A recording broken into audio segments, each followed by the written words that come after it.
জ্বালানি তেলের দাম বৃদ্ধির সমালোচনা করে স্বতন্ত্র সংসদ সদস্য রুমিন ফারহানা বলেছেন, তেলের সংকট না থাকলে দাম বাড়াতে হলো কেন? দেশে কতদিনের অকটেন ও ডিজেলের মজুদ আছে এবং পাম্পগুলো কেন পর্যাপ্ত তেল পাচ্ছে না, সংসদে জানতে চান তিনি। এছাড়াও আরও কিছু ইস্যুতে উত্তপ্ত হয়ে ওঠে রোববারের সংসদ। চকর মালিথার রিপোর্ট। দুই দিন বিরতির পর রোববার বিকেলে সংসদ অধিবেশন শুরু হলে প্রশ্নোত্তর এবং জিজ্ঞাসা টেবিলে উত্থাপিত হিসেবে গণ্য করা হয়। জরুরি জনগুরুত্ব সম্পন্ন বিষয় মনোযোগ আকর্ষণ বিধি ৭১-এর আওতায় প্রাপ্ত নোটিশগুলোর নিষ্পত্তির উদ্যোগ নেন ডেপুটি স্পিকার।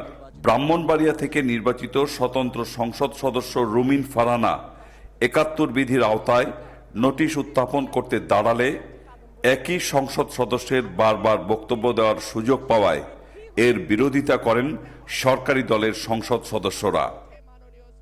স্পিকারের হস্তক্ষেপে পরিস্থিতি স্বাভাবিক হলে জ্বালানি তেলের মূল্য বৃদ্ধি নিয়ে নোটিশ প্রদান করেন রুমিন ফারহানা।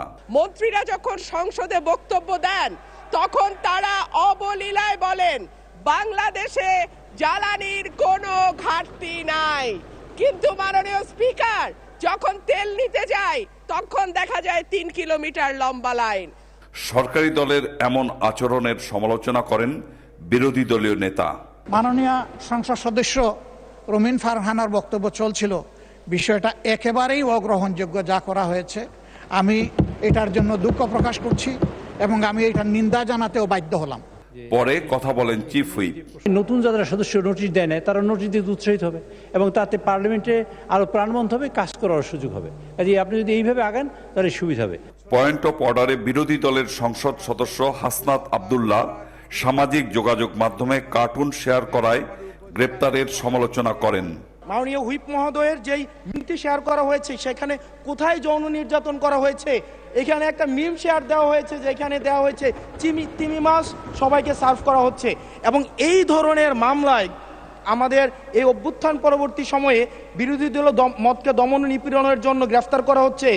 আমার বিরুদ্ধে এবং আমার দলের বিরুদ্ধে, আমাদের নেতাদের বিরুদ্ধে অসংখ্য কুৎসা রটনা হয়েছে, মিথ্যা এবং বিভ্রান্তিমূলক, অসম্মানমূলক, অসৌজন্যমূলক এবং কুরুচিপূর্ণ। আসরের নামাজের পর অধিবেশন আবার শুরু হলে শনিবার বজ্রপাতে সুনামগঞ্জ থেকে ১২ জনের মৃত্যুর বিষয়ে বক্তব্য দেন সুনামগঞ্জের সংসদ সদস্য। পয়েন্ট অফ অর্ডারে বক্তব্য দেন সরকারি দলের সংসদ সদস্য ব্যারিস্টার মাহবুবউদ্দিন খোকন।